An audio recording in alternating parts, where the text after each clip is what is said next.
The following is a presentation of Playfly Sports Properties and Michigan State Sports Properties.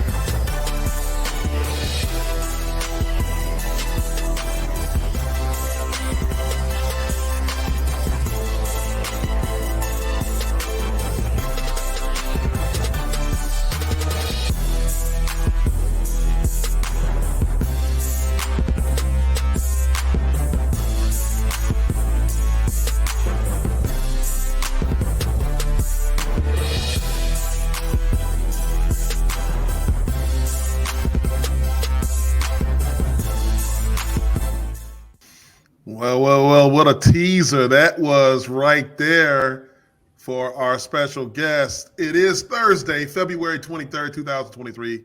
I'm your host, Jason Strayhorn, along with my co-host, Otis Wiley and Jehuu Caulcrick in the house. And this is Sparta.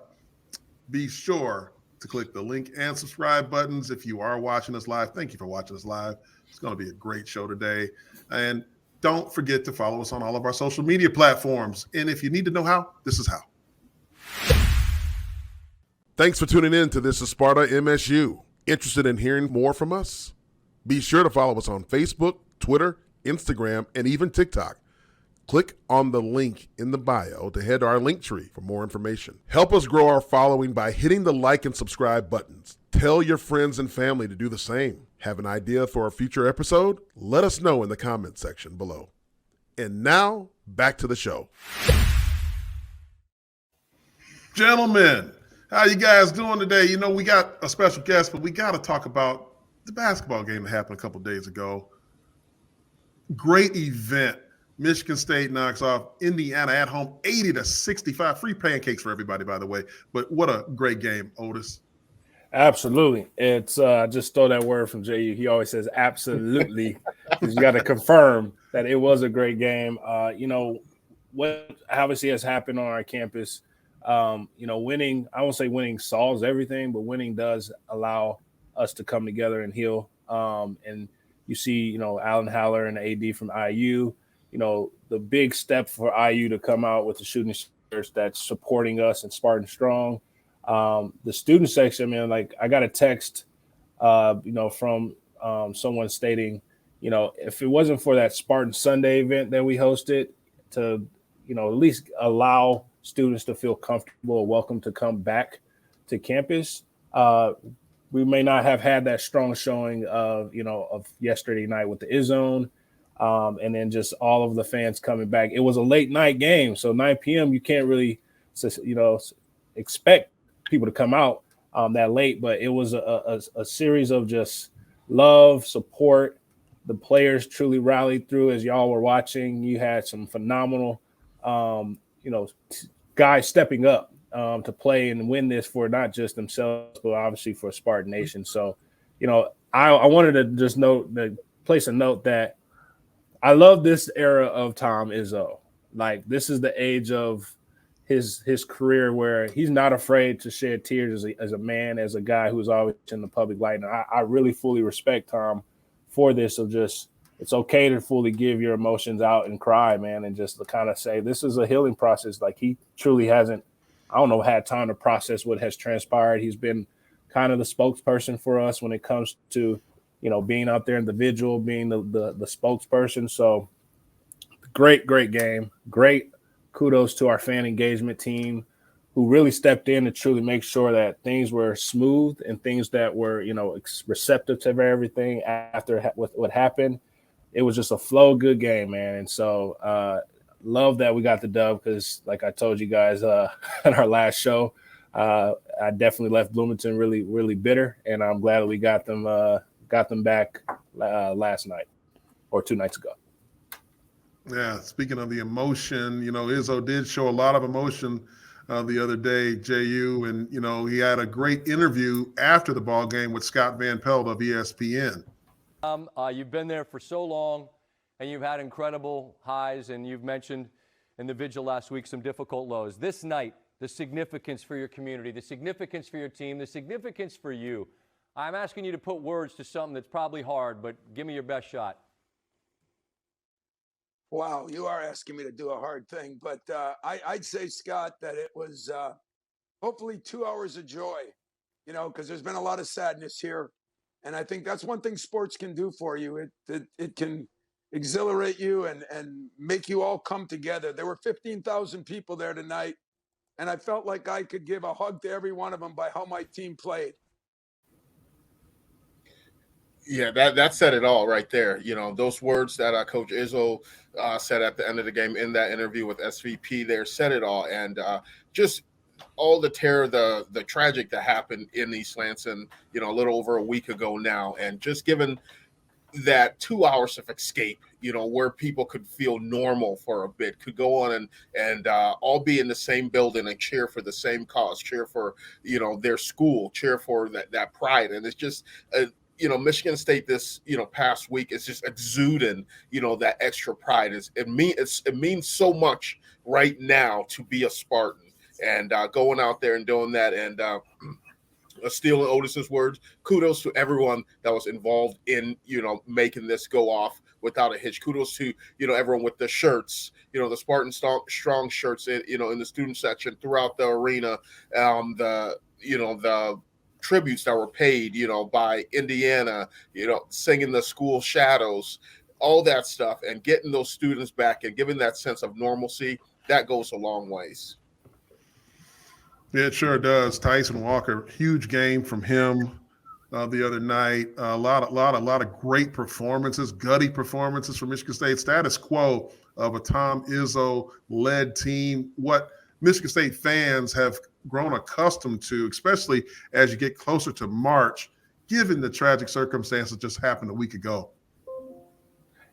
Yeah, you know, you think about, let's break it down in basketball's terms. Like, clearly we're a football show, but defense and rebounding wins games. And you see that we were all over the place and just rallying it around each other. You had freshman Jax Kohler stepping up against an All-American, you know, power forward center, IU. You know, it's just the opportunity to see that. You know, we rose to the occasion, man. And, you know, at first it started out a little bit ugly, right? You know, they got ahead of us, and I was like, oh, man, like, I don't know, man. And then you just start to see them rally through, and we ended that on a great note, man. So definitely excited that we're able to go into our next game and, you know, at least get a little bit up in the rankings for a better seeding for Big Ten play, a conference tournament. And, you know, that big ranked win gives us a little belt notch on our belt to, you know, get hopefully a better seed when it comes to NCAA Sunday selection. Yeah, I like that. Otis, you said defense, rebounding, and don't forget free throws, because they were money on free throws. This is true. Marty, man. Look, Marty Sissoko, dog. My man, oh my gosh. My man goes after it and gets it. There was one, you probably saw, there was one where it was a loose ball, and I saw him jet and just knew it was probably going to go out, but dove for it, almost saved it. Yeah. And, like, I just saw Izzo at that, like, you know, Izzo's famous pump, like,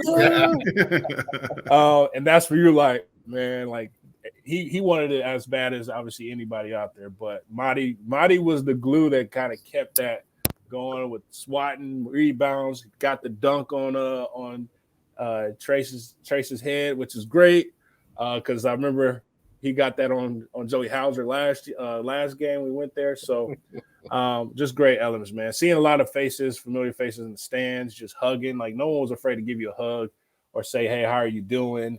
I think this opened up an opportunity for everyone to just come together closer. Yeah, speaking of what you brought up a minute ago, like the Spartan Strong shirts, we want to make everyone aware of the situation that's happening around the traumatic incident that happened. There are proper channels to go through in order to get the right licensed equipment, shirts and things like that. This is a tweet that was sent out by Erica Austin, who runs the licensing department at Michigan State. Yeah, man, it's unfortunate that we obviously have to address this, but I think in any certain situation, you know, this happens. You know, this happens in any big event, Super Bowl, NCAA tournament, March Madness. You just have people that really, taking upon themselves to produce merchandise, sell it, and not get the proper channels or protocols where others have done the right things and going through the proper channels of becoming a licensee that's approved from the university. And so just be aware, like it's almost like you got to verify when you're purchasing something, you need to be aware of what you're purchasing it through. But we also are providing you the steps in, processes that Erica and her team has put together to go through the right proper channels to order Spartan Strong's shirts that also the proceeds would go to the Spartan Strong fund. And so just be aware of, basically buying fake merch that's not fully licensed and approved. Well said. Had to cover it. Just want to make sure everybody knows, this is a show that is brought to you by Michigan State and the properly licensed people on here, thanks to Otis. So we want to make sure. I appreciate that, Straight. Gave me the official status that I'm official, proper channel. Oh boy. Yeah, but look. So speaking of our sponsor, I think IHOP, they got a free short stack because Michigan State did hit 70 points a couple of days ago. There's going to be a National Pancake Day on February 28th. Talk about that a little bit, fellas. Yeah, look, I don't know who loves pancakes more. Is it me or Jehuu? Or is it you, Stray? I'll let Jehuu take this one, man, because he loves some pancakes. I am all in for the pancakes. Scan the QR code. Pancakes. Love it. I'm just a traditionalist. You guys are probably fancy with your pancakes, no. chocolate chips, everything. Give me plain pancakes, butter, and extra syrup. That's it. Go. Yeah, so I'm with you. That National Pancake Day, February 28th, go support it. The proceeds are going to a good cause, the Spartan Strong Foundation, the Spartan Strong Fund. I'm sorry. If you got an opportunity now, scan that QR code. All information is there. It's for a good cause, and you get to, enjoy, while supporting a good cause. Yeah, and just to be clear too, that it's all Michigan participating stores, like all IHOP stores in the state of Michigan. So This is very, very huge. One, stepping up, IHOP stepping up to do their part. They've already did their part with Kyle providing food to the responders that were helping with the aftermath of the mass shooting. But go to your local IHOP and proceeds. One, buying pancakes. Two, you have the opportunity to donate. If you don't get to an IHOP and you don't love breakfast, you still can scan that QR code and donate directly. So just keep that in mind. And all the funds go directly to the official Spartan Strong Fund for Michigan State Athletics. We have it here on the screen for you, www.go.msu.edu/Spartan Strong International House of Pancakes. IHOP stepping up to the plate once again. And here's a message from our friends at IHOP right now. At IHOP, the $6 Rudy Tooty Fresh and Fruity combo is back. 2 eggs, 2 bacon strips, and 2 fruit-topped pancakes. Only from IHOP. Download the app and earn free food with every order. Dine in only. Limited time at participating locations. Prices may vary. When you join IHOP's new rewards program, the International Bank of Pancakes, and start stacking pan coins toward free food, you get a smile on your plate. Download the app and join the rewards program today. Well, guys, moment everyone's been waiting on to see the man, the myth, the legend, Jimmy Raye, who joins This Is Sparta right now from North Carolina. How you doing, Jimmy? North Carolina. Yeah. Hello, guys. It's a pleasure to be on. Hello to all the Spartan Nation, and the Spartan Strong. I was observant of the game the other night. It was quite a healing atmosphere, and it was great to see the Spartan Nation come together and also pull out a victory over IU, which was much needed. But I'm glad to be a part of this today, and hopefully, as the healing continues in East Lansing, all the prayers of all the Spartan people around the nation are well received. Definitely. Definitely appreciate that. Appreciate you taking some time, off the golf course to join us for a little bit here.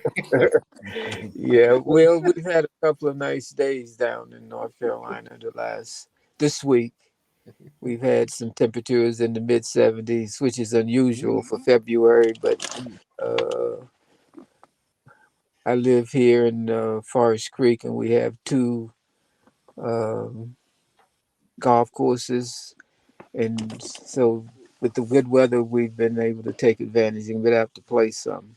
Yeah, go ahead and rub it in where we shutting down the streets right now. Freezing rain and sleet, but definitely go ahead and rub that in. Yeah, I've always had a cutoff for East Lansing. October the 15th is my final day.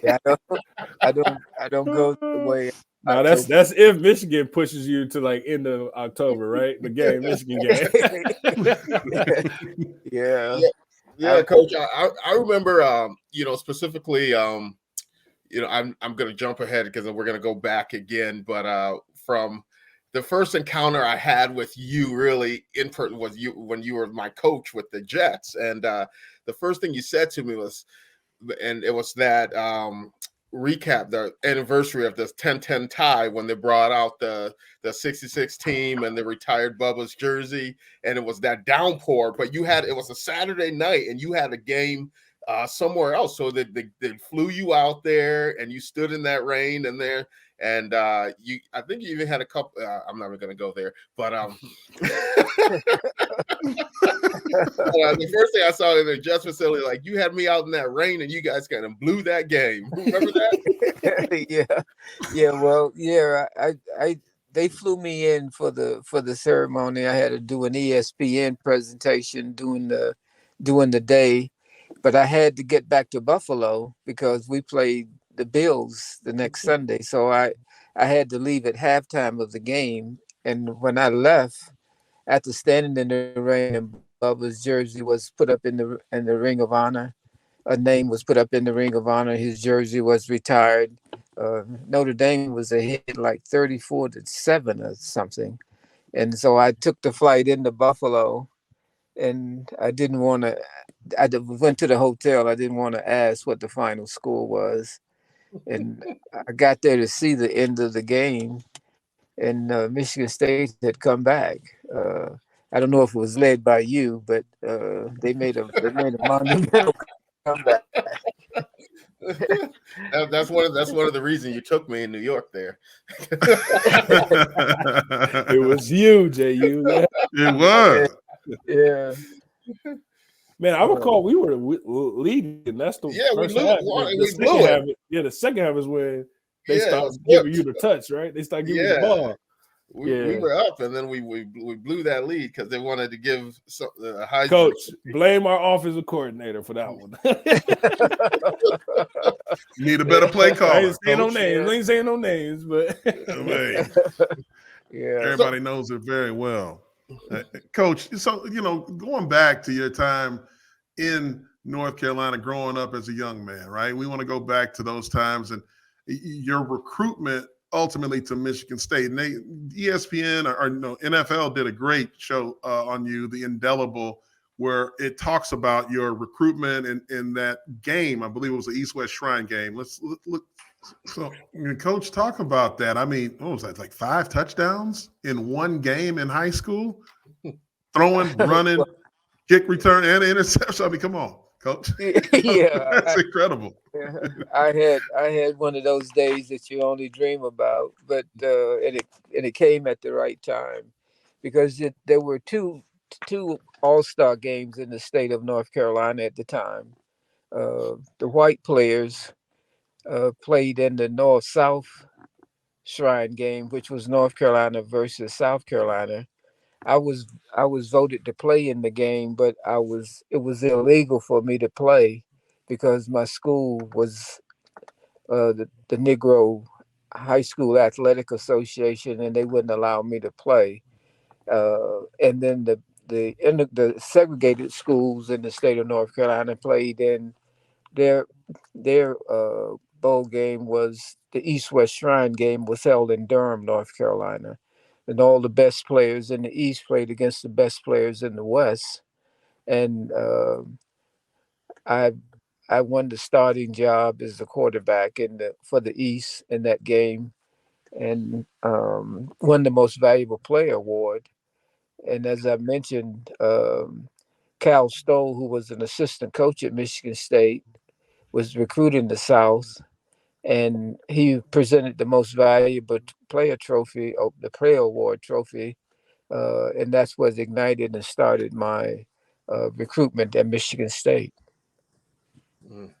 Coach, I had the privilege of going down there and working at Southern Methodist University, and there's a player by the name Jerry Levias. Kind of, you guys are in that same kind of special. You up here up the north with Michigan State, him at the Southwest Conference. Then at that time, I mean, just talk about the one coming up here, making that decision to come here to Michigan State. But did you know at that time the pipeline that you were creating or opening up for Michigan State by making that decision? Because it was not the most favorable decision to come to a PWI school versus a HBCU. No, not at all. Because I grew up in the South, as Jerry did, under the Jim Crow laws, where you wasn't allowed to play or compete athletically against the white schools.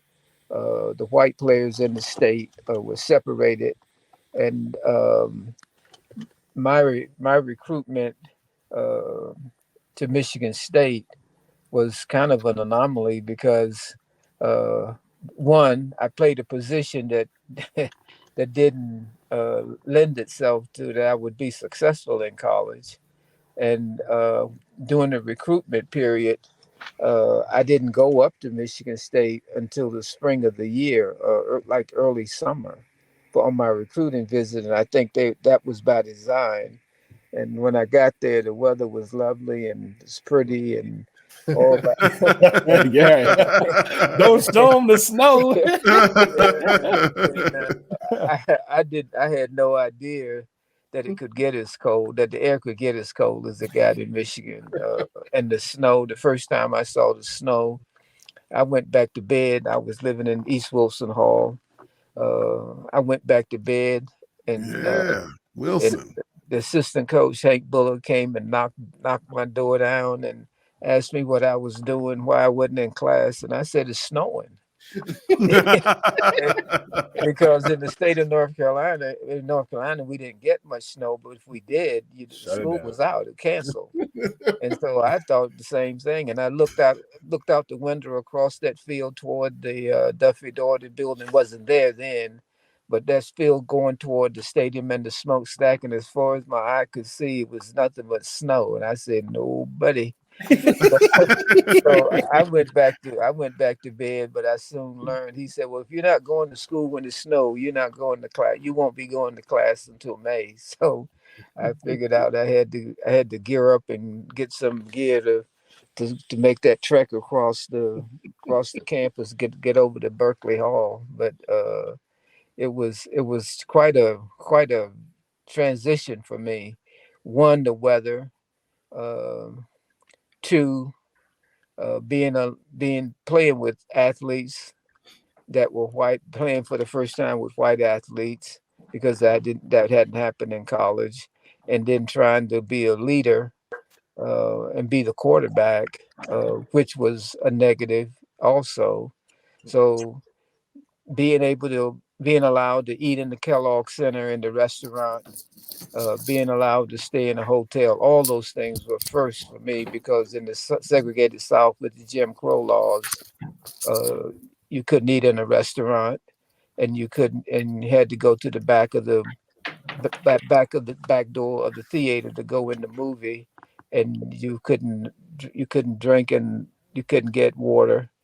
Or go to the restroom. They had black, colored only restroom, colored only water fountains, white only bathroom. So all of that was a transition for me, my first year there at East Lansing. Yeah, so talk about that transition. How was that? Like, were you apprehensive at first, like to something simple as drinking out of a water fountain, like was that like, shock? What was that like? Well, well, it was different, but that happened when I was a young kid. The water fountain incident happened when I was a young kid. I won't think I hadn't gotten to I wasn't a teenager. I was probably 9 or 10 years old, or maybe a little, maybe 8, maybe 7 or 8. But I was down in the downtown Fayetteville with my mom in the store, and it was Cress's uh, department store, and not paying attention, I left my mom. She was behind me, and I went to get some water, and I felt her snatch me by the shoulder and said, "Boy, get over here." And I was at the white water fountain, and unbeknownst to me at that age, at that time, I didn't know. I got the lesson about Jim Crow and the colored only water fountains and the colored only bathrooms and the white only water fountains. And so I understood from that point on.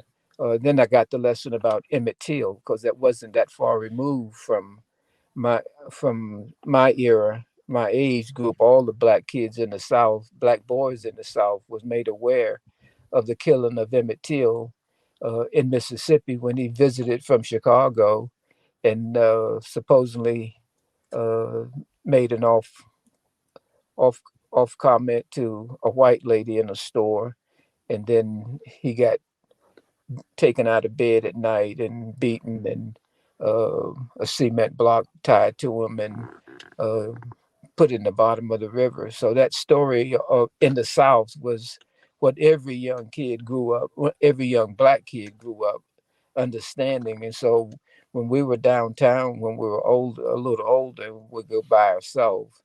We knew that if a white lady was coming down the street on the side of we were on to go over, cross over the street, and so there would be no incident involving white people because of the Jim Crow laws. Oh man! Wow. I mean, you think about that, Coach. When we talk about what happened at Michigan State over a week ago, and the trauma and the healing process that has to occur, that we know about now from mental health professionals, going back to that point in your life when you had that heavy burden on your mind as a young man, really young man, thinking about, okay, if I say something or I'm accused of doing something, I could be killed because I mean, speaking to a white woman or whatever that was at that time. Then you go into a locker room that's integrated in East Lansing. You find yourself there. Talk about how that was for you, being around those players with your experience as a young man being what it was back in North Carolina. Well, Jason, I think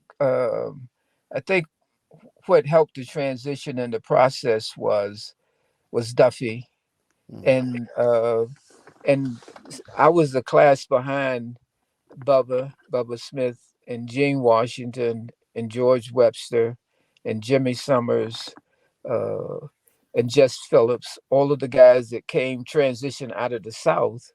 Uh, I came in the class, and my host when I visited there was Charlie Mad Dog Thornhill, who was a linebacker on the team. Uh, so I got some counseling and some education from the guys that had come before me. And I think the thing that really helped was the fact that when I went, freshmen wasn't eligible. Um, Freshman wasn't eligible. You were separated really from the varsity, and you stayed in your own little cocoon and practice, and you only got out of that when you went up to the varsity field to get beat up by the varsity players. If they lost the game the week prior, they had to scrimmage against the freshmen, and they were mad. They didn't want to practice. They were mad because they had to practice against us, so they tried to brutalize us. But I think the fact that freshmen wasn't eligible, making the transition, living in the dorm, making the transition was made somewhat easier by first a collection of freshmen that were there, that were in my class, that came from the South.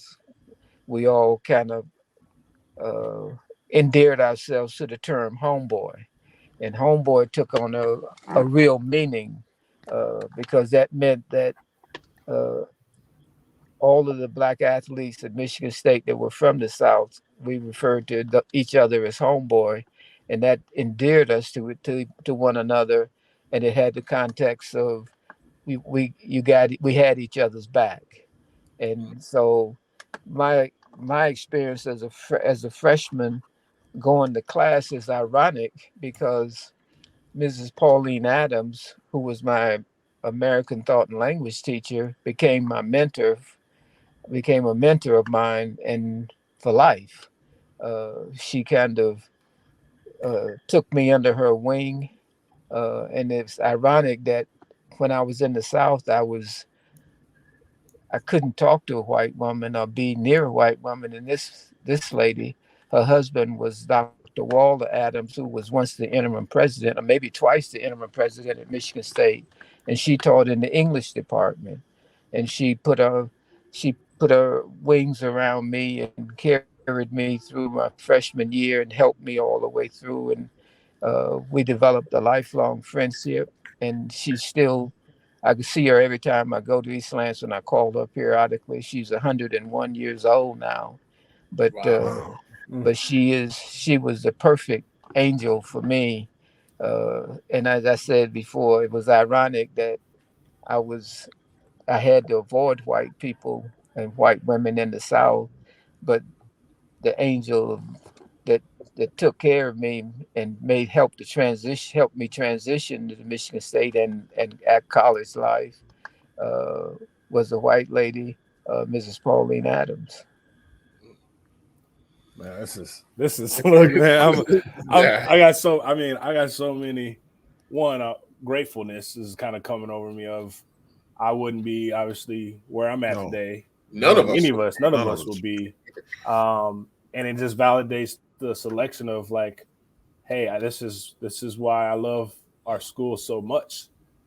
Is that it provided us opportunities. And I was born in Austin, Texas, but all my family moved from Mississippi to Flint, Michigan for the automotive industry. And so, I've heard my stories from my grandfather. I've heard, racism and, did you encounter anything that was even close to what you obviously encountered back at home in this transition, or was campus really that safe haven space of welcomeness and basically I really want to know is when you guys went out there to win that national championship is like, how was campus and how was just the atmosphere of wearing that green and white, truly proud because you were granted that opportunity to come play football for the green and white? Well, it's interesting that you allude to that because after we were right in the middle in the heights of the civil rights movement, and in 1964 when I came out of high school, but Michigan State had always had a history of playing having black athletes and great black athletes, Don Coleman and Leroy Bolden and Ellis Duckett and Willie Thrower, who was the first black quarterback at Michigan State in 54 and 55, even though he didn't start. He was the first black quarterback at Michigan State from New Kensington, Pennsylvania. So when I made the decision to go, initially, I was wanting to go to the University of Minnesota if I was going to a Division I school, because Sandy Stevens was played at Minnesota and played in the Rose Bowl and led them to a national championship. And I knew that he played, so I figured if I could go to Minnesota, I would also get a chance to play. But I went to Michigan State, and the campus was very receptive particularly to the black athletes, because it wasn't that many black students. They increased that my sophomore and junior year when they started all of the programs in Detroit, but there were no incidents that we encountered uh, that were anything similar to what we had experienced in the South and during the Jim Crow period. So that made football kept us in the cocoon, and then the campus itself was accustomed to being in classrooms with black students, and so the relative acceptance that we received, there were no incidents, even with the players. Most of them were from Michigan and from Boston. They were from all over the northeast part of the country, except for the group of us that came on the Underground Railroad from the south. And we didn't encounter. We bonded together, and I think it took off in 1965, and we won the national championship in 1965. Which was a great experience. The campus came alive, uh, and we were the first team in 10 years to get an invite to the Rose Bowl. We went to the Rose Bowl after the '65 season. We were 10-0 and #1 in the nation, and everything was good. We went to Disneyland, and we got out of the snow, and but we did everything. We did everything but win the game. But back during that time, they voted for the national championship. The bowl game was like a bonus. They had already voted us national champions before we went to the bowl game, and we lost the Rose Bowl to UCLA 14-12. Uh, but we were already anointed national champions because of the season we had prior to the bowl games. A little bit different now. So you guys, do you feel you guys lost that Rose Bowl because you guys are already national champs and you're just enjoying your trip to LA? Yeah, we were rather than splashing on the pure perfume, we were drinking it. You know, we were all full of ourselves, and they were blowing us up, and Jolly Green Giants from the Midwest, and we were a big football team. Bubba and George Webster and Pat Gallinall and Gouvert. We were a big team, and we had played UCLA, opened with them in the first game of the season at home in East Lansing that year, and beat them soundly. And so they were beating us, Lowry prime rib, who could eat the most prime rib. They took us to Disneyland and taking pictures with the Disney parade queen, and we were just eating it up. We were all up on Sunset and Whiskey a Go Go, and just having a great time. I was like, why kind of party? It does. That's right up Choo Choo's alley right there. Well, Duffy tried to rein us in. He's caught wind of the practices near the end of the first week, the week leading up to the game, and he took us up to a monastery up in north of Pasadena, and we had to stay in a monastery. And the only way they took all the courtesy cars away from us, and he tried to get us back on an even keel, but we were sluggish, and we didn't play well in the game. We didn't play anywhere near our potential. We lost the game 14-12. But it was a fun year, and it gave impetus to the next year, the 1966 season, which in the Big Ten at that time they had a no repeat rule. You couldn't go to the Rose Bowl 2 years in a row back to back. So when we won the national championship in 1966, we couldn't play in a bowl game because we had been the previous year. So they sent the second place team, which was Purdue, to the Rose Bowl. And so we were actually playing when we started the season. We knew we wasn't going to be able to go to the Rose Bowl. So we we were playing for the national championship, and it came down to the final game of the year, which now has become probably the most talked about game in a long time in history. It was a 10-10 tie against Notre Dame. Yeah. So when you guys had when you guys played, the Purdue, you played, that one black player now. Did he come to you guys and be like, hey, was that homeboy mentality, across the Notre field? Dame. No, Notre Dame. No, he was the enemy. We didn't get we didn't You won homeboy, no homeboy no, ever. wasn't no homeboy working that day. No, because he was after me. Yeah. He was trying to end my day early, but fortunately I was able to elude him, and it was a great game. It was, if it hadn't ended in a tie, it probably would be forgotten if either team had won. But the fact that the rules were different than they are today. There was no overtime period. The game ended, and you were standing there, and it was kind of like, well, what? Let's play some more. What happened? But that's when Duffy made the statement, "A tie is like kissing your sister."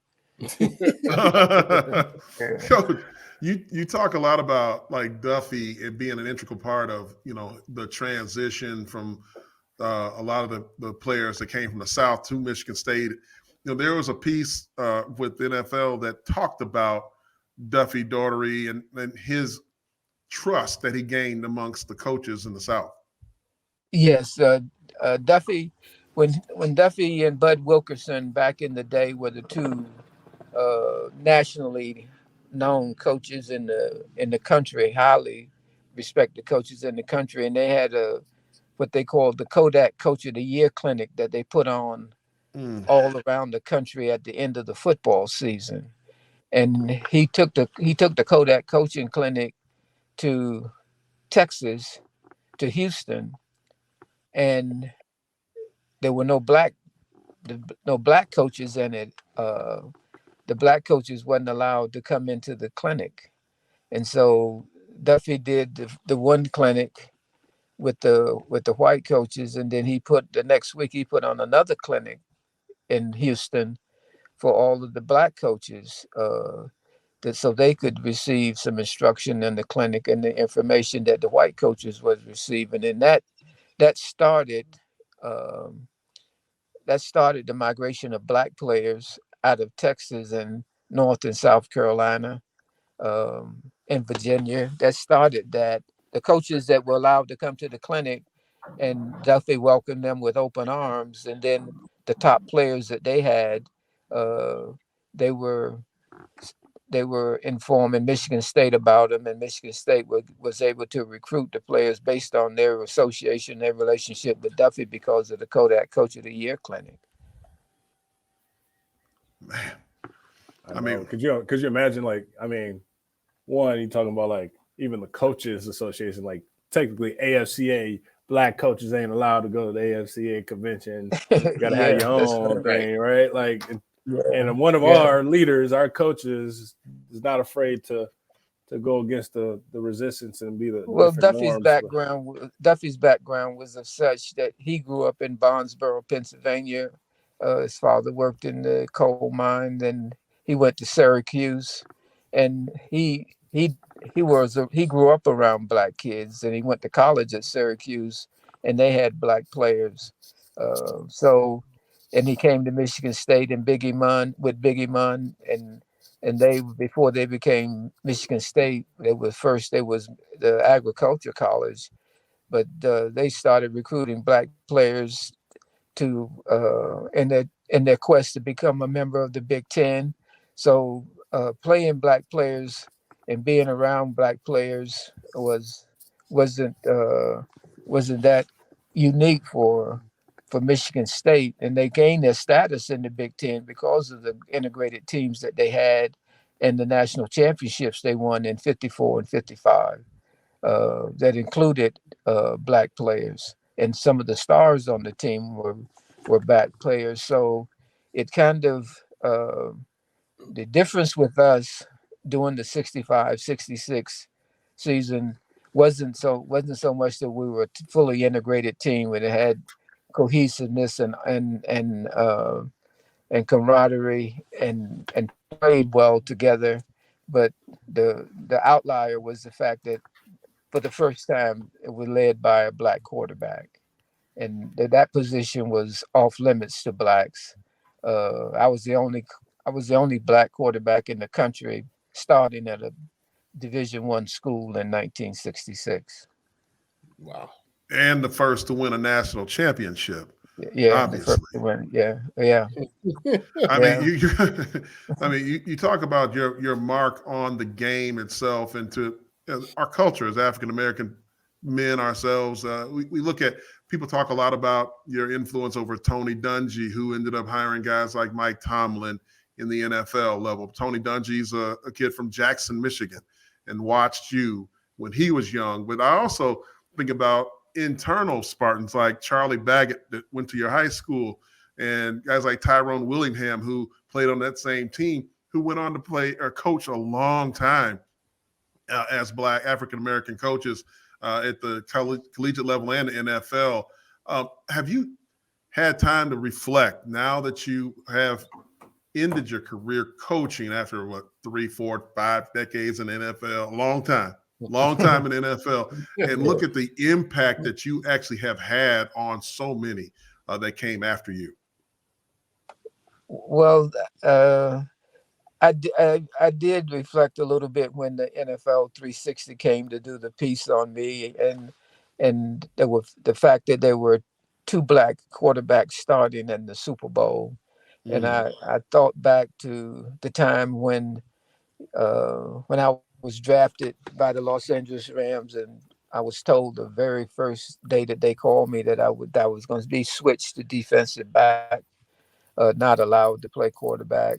And then as I reflected on it, the University of Alabama and all the SEC schools are playing black quarterbacks, and when I was growing up, it was illegal to give a black a scholarship. I think Jerry Levi's was the first one that broke that in the Southeastern Conference.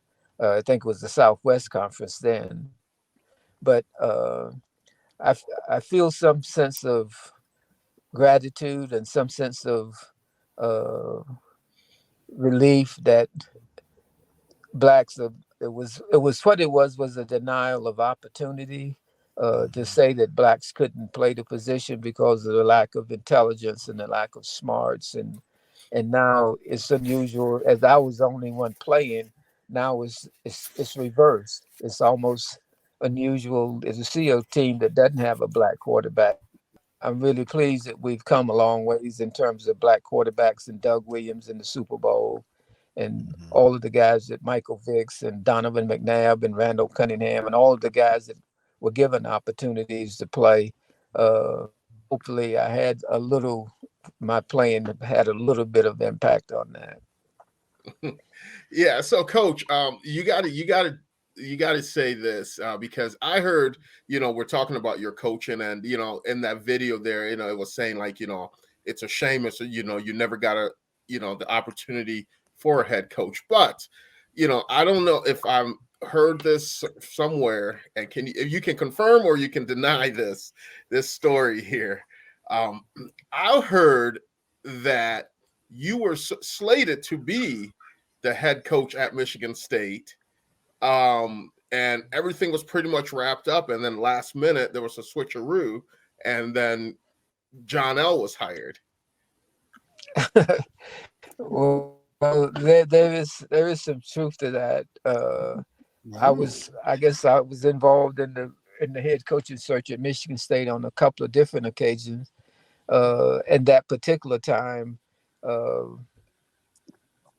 I was told that I was in the final 3. And so I was coaching in Kansas City Chiefs when I went to do the interview at Michigan State. We met in the hotel in the Detroit airport, and Clarence Underwood was on the panel of the selection committee. And I I was told at the end of the process is that they would get back to me, and had affirmed that in all likelihood I was going to be the candidate. And then I was looking at the bowl game on TV uh, the week before. The week before they were supposed to make the selection, and all the Louisville players were on their cell phones, and they were calling each other, or calling their friends or whatever, and it broke that John L. Smith, who was the head coach at Louisville, was going to be named the new head coach at Michigan State. And so that's how I found out that I wasn't I wasn't the finalist. I wasn't the guy that was going to get the job. Wow. Oh.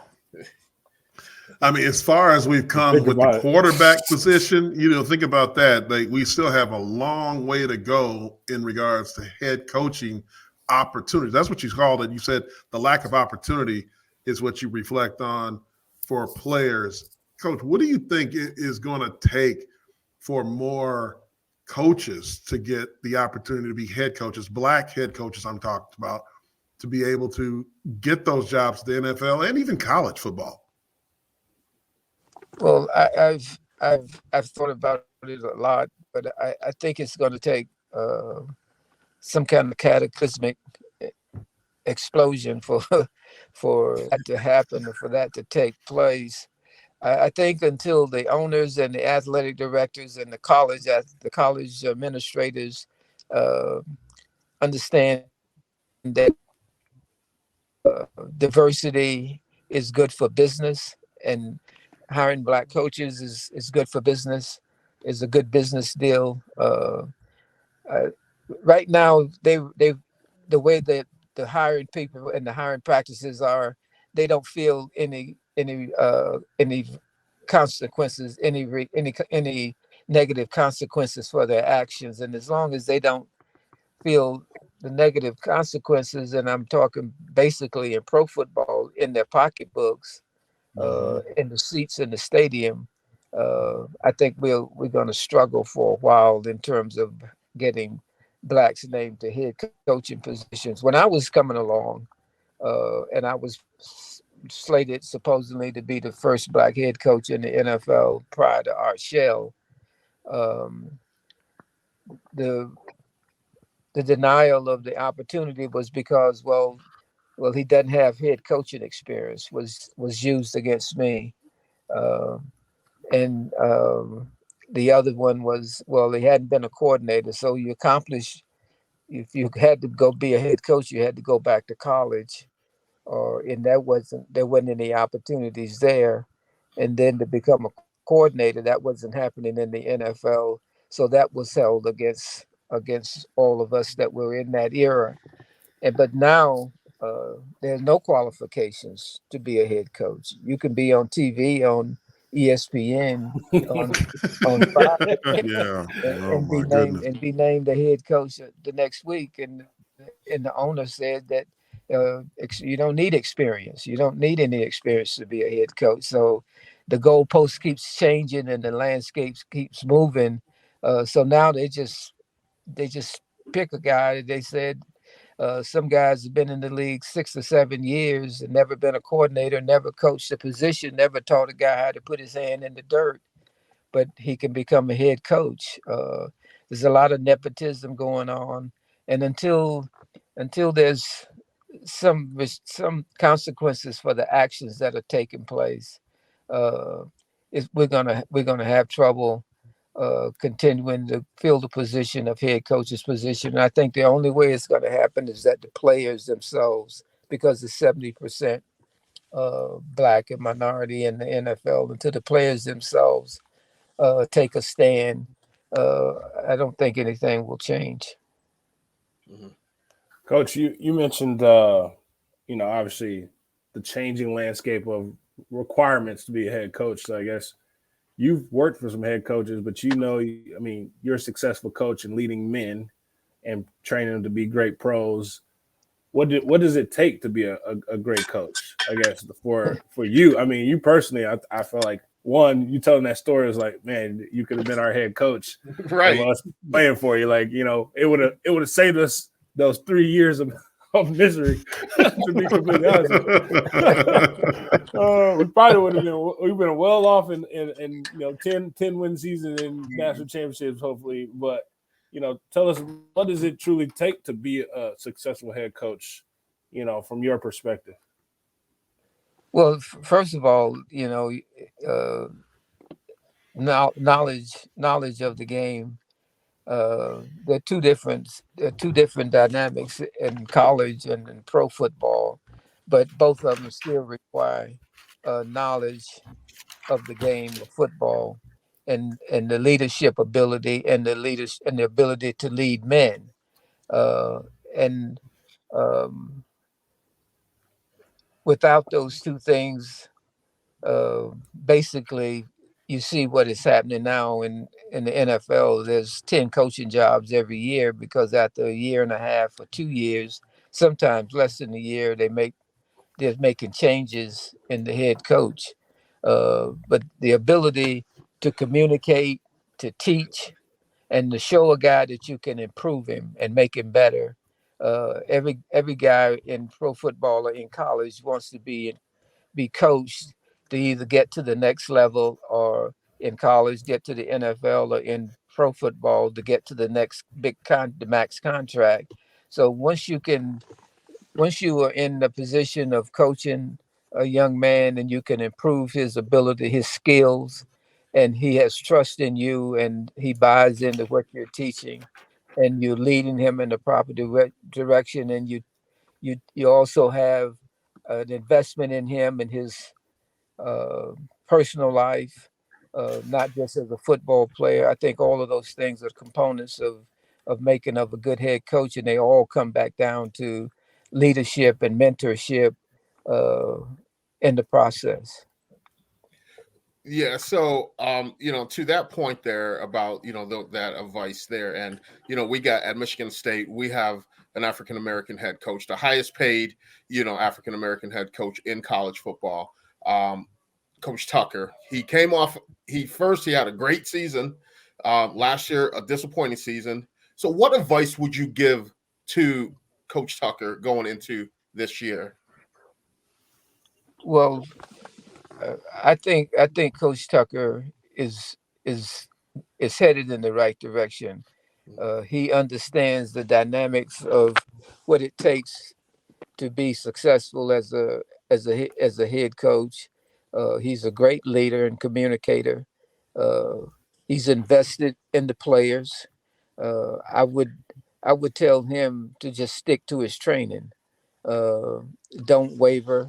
Uh, he knows what he's trying to accomplish and how and the road that he has to travel to get there, because he's been in successful programs at LSU and Alabama and Georgia, University of Georgia, teams that are perennially up there, and he knows how to build that culture. And as long as his culture sustains itself, and he gets the Jimmy and the Joes to go with the X's and the O's, I think he'll do fine. Perfect. Like I said, the Jimmy and the The Joes. Jimmys and the Joes, that matters. Coach, I'm going to ask you before we let you go, man, like, you know, in today's college football with the transfer portal and name, image, likeness, players getting paid, like what advice can you give guys nowadays that you didn't have to deal with when you were in your career, but seeing it from your perspective with your wisdom, how would you handle today's athlete? Well, that one is difficult. The name, image, and likeness in the transfer portal. You have to continue recruiting the guys every day, and your staff has to be on top of them every day. And then you have to be vigilant about watching what is in the transfer portal, and if they fit your criteria and your environment that you're trying to create to bring them into your program. Um, most I think it goes back to education. And if you and kids, the young men today can't lose sight of the fact that they initially signed to go to college to play football, but they signed on to get an education and give them a chance at a better life. And so many kids are jumping in the transfer portal that get lost, that don't end up getting a degree, end up after their time is eligibility is up. They don't get to the next level that they thought they were going to get to. I would take the academic aspect of it and what is available to the players at the Michigan State University, the facilities, the academic counseling, all of the achievements that the prior players have had. I would lean heavily on the education aspect of it, and hopefully that would deter some of the kids from jumping in the portal and jumping to other schools thinking that they're going to be a starter and not looking at the academic side of it. That's right. Tough landscape to deal with nowadays, for sure. It is for sure, because I think we had to scrape from, if we got $5 a week, we had to figure out how we were gonna get toothpaste and some smell good for the weekend, and also leave enough to be able to eat on Sunday when the dining hall closed at 2:00. It's a lot different. It's a lot different now. And most every kid gets about $950 guaranteed each month. It's a little bit different, and I don't envy Coach Tucker or any of the college football coaches that are dealing with it, but I think Tuck is in tune with it. The environment that he's creating, I think will be steadfast, and Michigan State will get to where he wants to get. He wants to play for the national championship. Absolutely, he sure does. Yeah, well, Coach. Right. Yeah, appreciate you, joining us. And I got to say, I had the pleasure of being coached by you at the Jets when you went to San Francisco. You brought me along there with you. I remember this, when you were let go from San Francisco, we had a conversation, and the last thing you said, "Be careful. I'm not there to protect you." A week later, I was packing my bags and going to Buffalo. So, I really appreciate all the knowledge and everything that you instilled upon me, as a player. Taught me how to be a professional, taught me how to, take care of myself at that next level. And I remember one thing that you said, you said this is the easiest money and the fastest money that a black kid can make legally in America, playing the game of football, playing sports overall. And, those are some of the knowledge that you instilled upon me at that time. It may not have looked like I was listening, but I was listening. Well, you had a great journey, and I appreciate being on the show, as y'all got a great podcast going, and I'd like to say thank you and say hello to all the Spartan fans, the Spartan Nation out there, and go green. Go white. Absolutely. Go white, Coach. Yeah. I appreciate it, Coach. Get back to the golf course. Thank you. Get them straight. Thank you, bro. All right. Appreciate it, Coach. I was going to say, gee, let me hold something there. You got that cheddar bob, man. Let me hold something. He's been drinking water. He got it. Yeah, I know he got it. Great interview, man. I mean, just a wealth of knowledge, man. Jimmy Raye. I mean, every time when I talk to George Blaha, broadcast partner, I mean, he talks in depth. I mean, he talks about Jimmy Raye like he can see him. When he talks about me, I can see the guy on the field through his eyes and his energy when he talks about him. Here's some clips from him right here. Man, you talking about a little bootleg action. See, that's what you do on the goal line. You still can't stop that on the goal line. I'm telling you. Hey, but look, that's what happens when you have a run game and you're running the I. Was that the I formation? That's split. That's split. That's like boy that wing T. Look at him. Look at him. Ooh. Yeah. Smooth, man. Smooth. I clicked his ankles at the end. It's crazy, y'all. Like I'm trying to think. I think it was Tom who was on that NFL special. someone gave me the USB drive of the 10-10 tie, the film, like the footage, like the entire game.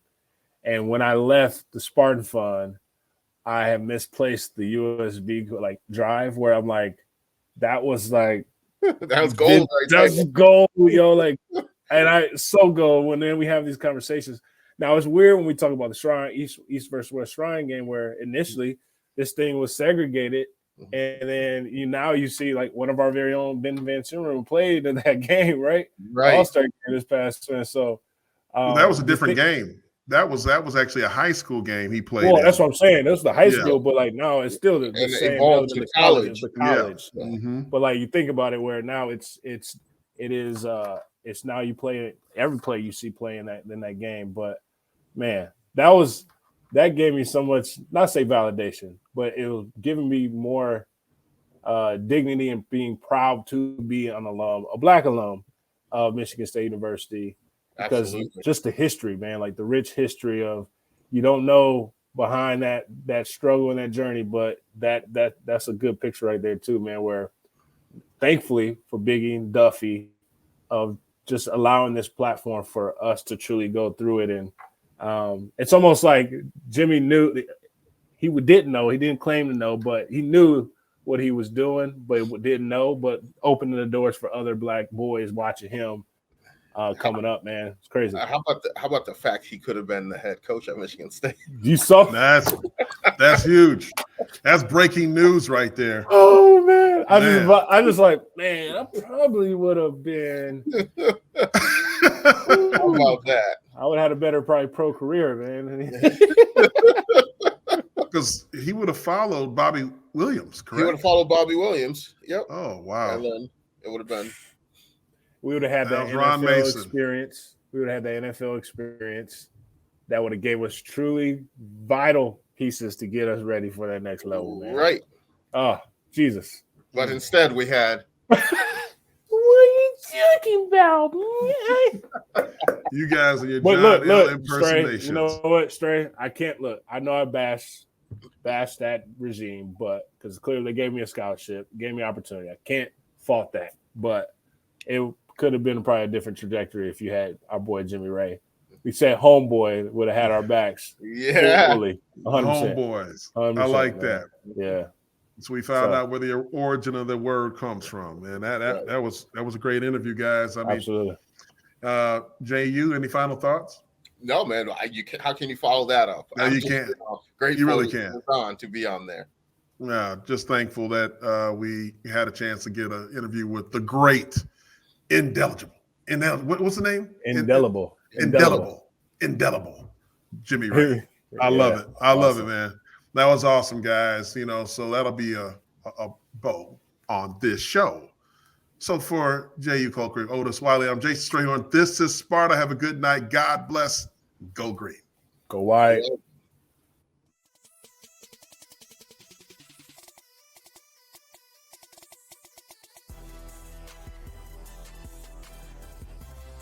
This is Sparta MSU as a combined presentation of Playfly Sports Properties and Michigan State Sports Properties. The show is produced by Pete Menez with additional support from Tony Costella. Operations and social media support is provided by Alicia Strayhorn with support from Cecily Max Brown. On-location technical support is provided by Good Fruit Video. Be sure to follow our hosts Jason Strayhorn, Jehuu Caulcrick, and Otis Wiley on social media. To stay up to date with all the latest This is Sparta News. Please like and subscribe by visiting our link tree and tell a friend to do the same. Thank you for your support, and as always, go green.